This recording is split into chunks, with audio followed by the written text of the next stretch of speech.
গত 22শে ডিসেম্বর মন্ত্রিসভার বৈঠকে একটা কমিটি গঠিত হয়। সাবজেক্ট হলো constitution of the scrutiny committee for scrutiny of applications received for providing employment to members of a family of persons killed in political violence till 9th March 2018. এবং the Governor of Tripura is pleased to notify a fresh scrutiny committee its supersessions of all previous notifications memo in this regards for scrutiny of applications received for providing employment to members of family of persons killed in political violence till 9th March 2018. The name and designation of chairman with other officers and functions of the scrutiny committee are as follows: Ratanlal Nath, Honorable Law Education Minister Chairman, Secretary Law is a member, Inspector General of Police to be nominated by DGP member, Secretary in charge of ICA Department member, the Additional Joint Secretary Home Department member, Director ICA convener. এই 6 জনকে নিয়ে একটা scrutiny committee হয়। চেয়ারম্যানের দায়িত্ব আমাকে দেওয়া হয়েছে। আজকে এই কমিটির বৈঠক হয়। এই বৈঠকে কমিটি আরো স্বচ্ছতার জন্য স্পেশাল ইনভাইটি স্পেশাল সেক্রেটারি রেভিনিউকে স্পেশাল ইনভাইটি হিসেবে রাখা হয়। এই কমিটি প্রয়োজন বোধে কোনো ডিপার্টমেন্ট যদি মনে করে কাউকে স্পেশাল ইনভাইটি করতে পারে, সে করতে পারবে। ঘটনাটা আমাদের রাজ্যে বিভিন্ন সময়ে আমাদের রাজ্য সৃষ্টি হওয়ার পর বিভিন্ন সময়ে দেখা গেছে যে রাজনৈতিক সংঘর্ষে বহু রাজনৈতিক মামলা রাজনৈতিক খুন হয়েছে। অনেক সময় কেউ সাহায্য পেয়েছে, অনেক সময় কেউ সাহায্য পায়নি, অনেকে সে বেনিফিট পায়নি। Under the leadership of Biplab Kumar Deb, উনি মুখ্যমন্ত্রীর দায়িত্ব গ্রহণ করার পর যে সরকার যে সময় থাকুক না কেন, 9th মার্চের আগে যে সময় যে সরকার থাকুক, সে জোট সরকার হোক, সে আগের সরকার হোক, যে নৃপেনবাবুর নেতৃত্বে হোক, সুধীরবাবু সমরবাবুর নেতৃত্বে হোক, বা পরবর্তী সময় মানিক সরকারের নেতৃত্ব হোক, দশরথ বাবুর নেতৃত্ব হোক, যত সরকার ছিল সেই সময় যদি কোনো রাজনৈতিক সংঘর্ষে বা রাজনৈতিক পলিটিক্যাল ভায়োলেন্সে যদি কারো মৃত্যু হয়, তাদের পরিবারে সরকারি চাকরির দাবি উঠেছে। রাজ্য সরকারের কাছে আমরা যখন গঠন করলাম সরকার, বিভিন্ন জায়গা থেকে বিভিন্ন পিটিশন পড়া শুরু করলো। তখন আমরা কোনো সিদ্ধান্ত গ্রহণ করিনি। পিটিশন পড়ার পর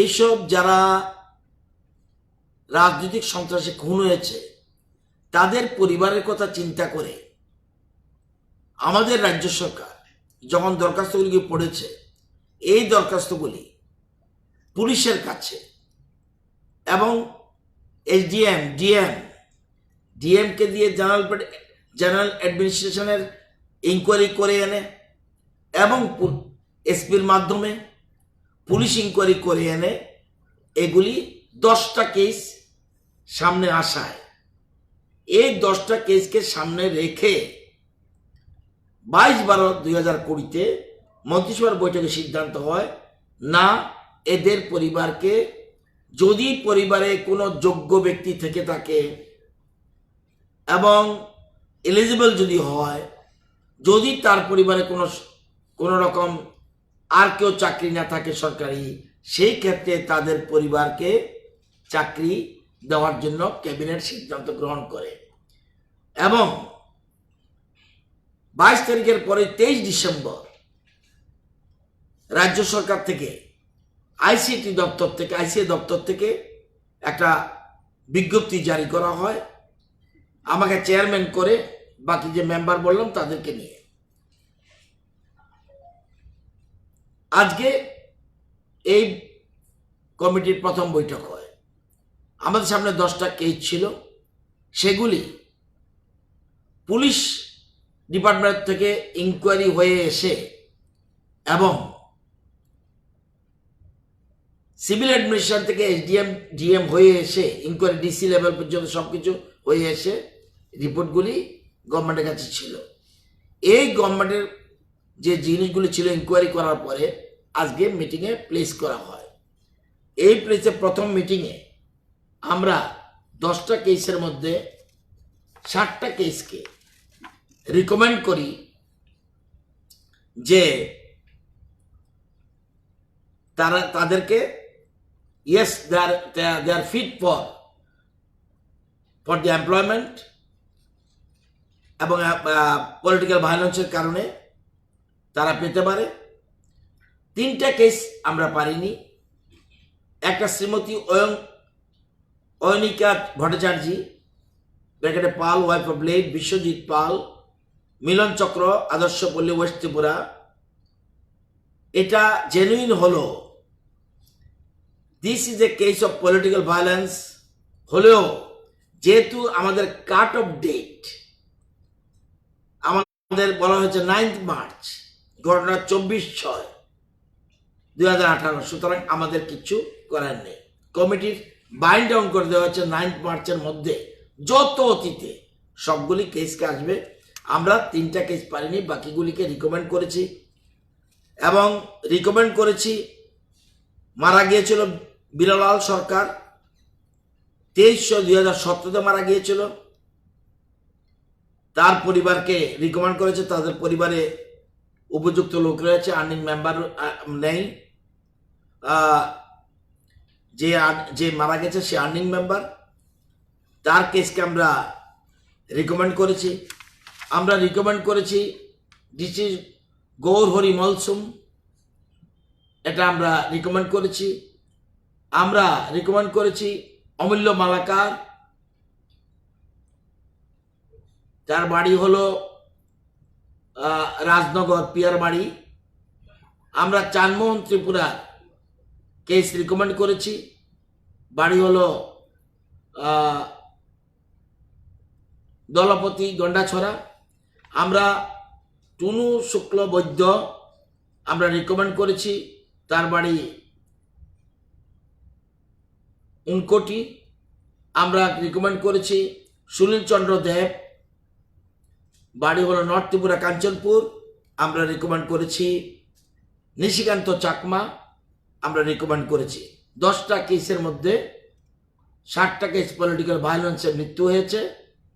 একটা কেস আমরা রিকমেন্ড করলেও চাকরির ব্যাপারে আমরা রিকমেন্ড করতে পারিনি, কারণ তার পরিবারে UR category, class 5 reading, class 5-এ পড়লে আমরা কারো রিকমেন্ড করতে পারি না। এবং তার 37 বছর, ওসব ঠিক আছে। যেহেতু ইউআর যদি ক্ষেত্রে হয় সেক্ষেত্রে তাকে অবশ্যই 8 পাস হতে হবে ত্রিপুরা গভর্নমেন্টের রিক্রুটমেন্ট রুলস অনুযায়ী। সুতরাং তার কেস আমরা রিকমেন্ড করিনি, আমরা ক্যাবিনেটে পাঠিয়েছি যে এই কেসটা আমরা চাকরির ক্ষেত্রে আমরা রিকমেন্ড করতে পারি না। নাও ক্যাবিনেট উইল ডিসাইড তাকে কি করবে, তার যদি এডুকেশন কোয়ালিফিকেশন রিল্যাক্সেশন করবে নাকি ফাইন্যান্সিয়াল অ্যাসিস্ট্যান্স দেবে, ইট ইজ দেয়ার ম্যাটার। কিন্তু বাকি 6টা কেস আমরা রিকমেন্ড করেছি, একটা case cabinet will take decision. তো আজ এটার জন্য পদ্ধতি বলে দিই। আজকে থেকে এখন থেকে 10টা কেসে করেছি, কিন্তু এখন থেকে the eligibility criteria for providing employment two family members of families of person killed in political violence were as follows. 1. Employment will be provided one of the family of the victim. 2. Employment will be provided subject to eligibility as per recruitment rules. 3. There should be no other earning member in the family. 4. Employment will be provided subject to confirmation that the incident was one of political violence from the district superintendent of police concerned. এগুলি করবে। এবং system, আমাদের প্রত্যেক system কি, প্রথমে আমরা form বানিয়ে দিয়েছি কিভাবে। এ ফর্ম 1 এটার দায়িত্ব শুধুমাত্র অ্যাপ্লিক্যান্টের। সেখানে ফর্ম 1 এটা অ্যাপ্লিক্যান্ট, প্রত্যেক ফর্ম পাওয়া যাবে এসডিএম অফিসে, প্রত্যেক ফর্ম পাওয়া যাবে এসডিএম অফিসে। এসডিএম অফিসে এই ফর্ম ফিল আপ করবে, সিম্পল ফর্ম, কোনো প্রবলেম নাই। ফিল আপ করার পর then signature of the applicant, then form B. Form D it is the matter of SDM, সে ইনকোয়ারির ব্যাপার হচ্ছে তার ফর্ম বি, সেখানে এটা এসডিএম এর ব্যাপার, সেটা তারা ইনকোয়ারি করে রিপোর্ট দেবে। থার্ড ফর্ম 3 যেখানে DM and collector SP police inquiry করে এসে রিপোর্ট দেবে। এই রিপোর্ট পাওয়ার পরে আমাদের এই কমিটির কাছে প্লেস হবে, পুলিশ কমিটি সেটা রিকমেন্ড করবে ওয়েদার এলিজিবল অর নট। এরপরে এটা আমরা ক্যাবিনেটে পাঠাবো ফর এমপ্লয়মেন্ট। এই সিদ্ধান্ত আমরা নিয়েছি। এবং আমরা যেহেতু আমরা সবসময় বলি যে আমাদের একটা স্লোগান সবকা সাথ সবকা বিকাশ, অর্থাৎ কোন আমলে কি, যদি কেউ দেখা যায় জোট আমলেও যদি কোনো পলিটিক্যাল মার্ডার হয়, সেখানে আমরা দেখতে চাই পলিটিক্যাল মার্ডার এটা কোনো রঙের দেখার প্রশ্ন নয়। সেই জন্য আমরা কাট অফ ডেটটা একদম, অর্থাৎ আমাদের রাজ্যের প্রতিষ্ঠার পর থেকে কাট অফ ডেটটা রেখেছি, সেখানে কেউ কিছু বলার নাই। ওই আমল, এ আমল, ও আমল আমরা রাখিনি। আমরা যেদিন শপথ নিয়েছি সেদিন পর্যন্ত আমরা কাট অফ ডেট উপরের দিকে রেখেছি। এই সিদ্ধান্ত মন্ত্রিসভা নিয়েছে এবং 6টা কেস আমরা রিকমেন্ড করেছি চাকরির জন্য, একটা কেস ক্যাবিনেটের উপরে পাঠিয়েছি, দে উইল টেক ডিসিশন। এই সিদ্ধান্ত আমরা নিয়েছি এটা জানানোর জন্য। এবং অলরেডি নোটিফিকেশনটা কালকের থেকে আপনারা বিভিন্ন জায়গা পেয়ে যাবেন, এসডিএম এর কাছে ফর্ম পাওয়া যাবে।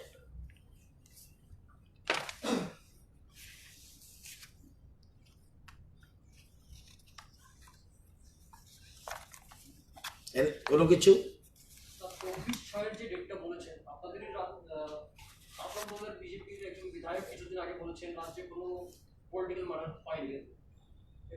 আমি একটা কথা আপনাকে বলি, আমাদের এই কমিটি আমি কোনোময় কাট অফ ডেট পার করতে পারবো না, সেই ব্যাপারে আমি কমেন্ট করা বড় কঠিন। আমাকে দায়িত্ব দেওয়া হয়েছে within this period political violence যদি হয়ে থাকে I can recommend, নতুবা আমি কিছু রিকমেন্ড করতে পারবো না। সেখানে আমি একা বললে হবে না, ল সেক্রেটারি থাকবে, পুলিশের কর্তারা থাকবে এবং রেভিনিউ ডিপার্টমেন্টের লোক থাকবে, আইসি দপ্তরের সেক্রেটারি থাকবে, আইসি দপ্তরের ডাইরেক্টর থাকবে, তারা আলোচনা ক্রমে সিদ্ধান্ত।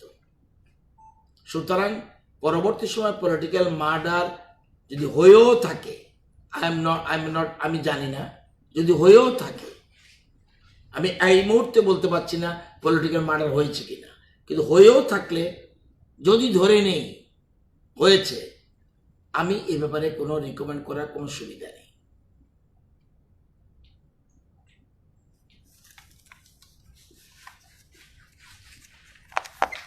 আরেকটা বিষয় জানা ছিল যে এই পুরো প্রসেসটা কমপ্লিট করার ডিএম এর যে প্রসেসটা কমপ্লিট করতে এটা কোনো সময়সীমা রাখা হয়েছে কি? না, এটা দ্রুতই হবে। আপনারা দেখেছেন যে 10টা কেস সামনে আসাই গভর্নমেন্ট নড়ে চড়ে বসেছে এবং গভর্নমেন্ট তাড়াতাড়ি ক্যাবিনেট ডিসিশন নিয়ে, কারণ একটা সিদ্ধান্ত মুখ্যমন্ত্রী বলে দিল, আমি একটা বলে দিলাম, তাই হবে না। ক্যাবিনেটে বসে সিদ্ধান্ত হয়ে তারপরে বেরিয়েছে এবং যেহেতু কেসগুলি ইনকোয়ারিও এসছে, এটা শুধু কমিটির সামনে প্লেস করে দেওয়া হয়েছে এবং সেগুলি প্রসিডিওর মেনটেন করেই। আর এখন থেকে যারাই পিটিশন করবে ওই ফর্ম এ মানে ফর্ম 1 এটা ফিল আপ করতে হবে। সেখানে কিচ্ছু না, ডেট অফ সিম্পল প্রসিডিওর। সেখানে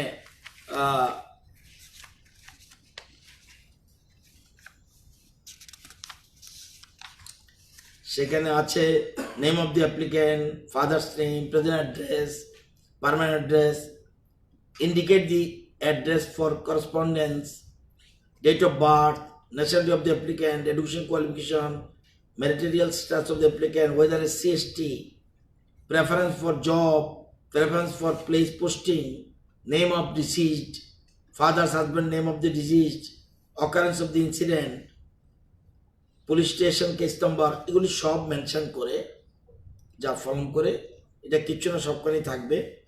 Whether the incident was related to political violence, report of SP to be attached by DM, marital status of the deceased, whether any financial assistance received by any of survivor of the deceased, indicate the amount received, name of the family members of the deceased, and please write below the এগুলি সব relationship কি সেটা। তো এই জিনিসগুলি, এটা একটা গুরুত্বপূর্ণ সিদ্ধান্ত সরকারের। সেজন্য সবাই যার যার সময়, যে কোনো সময় পলিটিক্যাল মার্ডার হয়ে থাকুক, সিপিএম অন্য গভর্নমেন্টের সহ যদি দেখা যায় কোনো সিপিএম কর্মী মারা গেছে, তাদেরও বিচার হবে। কংগ্রেসের সময় যদি কোনো সিপিএম কর্মী মারা গেছে, সেটাও বিচার হবে। সিপিএমের পিরিয়ডেও যারা পলিটিক্যাল ভায়োলেন্সে মারা গেছে, তাদেরও যথাযথ তাদের মূল্যায়ন, যদিও লোকটাকে তো আমরা ফিরে দিতে পারবো না, তাদের পরিবারের একটা দায়িত্ব। যদিও এ রাজ্যে কখনো বিজেপি গভর্নমেন্ট ছিল না, কিন্তু তবুও জনগণের গভর্নমেন্ট ছিল। ইট is the duty of the present government সবের বিষয় চিন্তা ভাবনা করা। এই জন্য সরকার এই ধরনের চিন্তা গ্রহণ করেছে।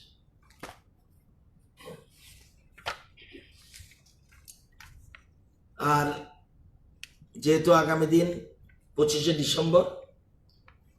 ডিসেম্বরে রাজ্যের সকল মানুষকে আমি শুভেচ্ছা জানাচ্ছি, অভিনন্দন জানাচ্ছি। বড়দিন খুব সবাই মিলে মিশে ত্রিপুরার মানুষ বড়দিনকে এই দিনটিকে যথাযথভাবে পালন করবে এবং শান্তি সম্প্রীতি আমাদের মধ্যে যেটা রয়েছে, এটা আরো সম্প্রীতি বৃদ্ধি পাবে এই বড়দিনে। এটা আমার শুভেচ্ছা।